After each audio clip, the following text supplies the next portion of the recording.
Yo! So what's up mga suki? For today's video, mag-install ulit tayo ng visor decals na naman para sa service vehicle ng Garage Monkey Motorcycle Incorporated. Tara, install natin. Let's go!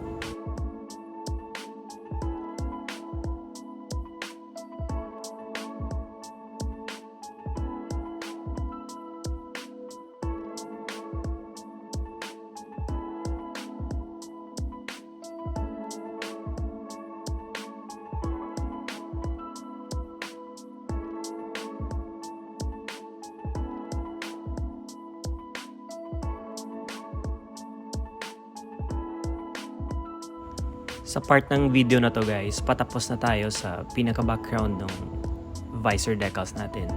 Yung pinaka-background color niya. So ayan, next na natin ay kakabit yung pinaka-design niya. Yung mismong Garage Monkey Motorcycle Incorporated na logo nila. O ayan, tapos na. So picture muna tayo dito mga suki. So proceed na tayo sa pinaka-finished product natin mga suki.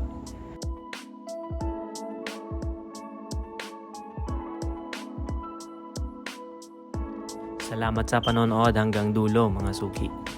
God bless.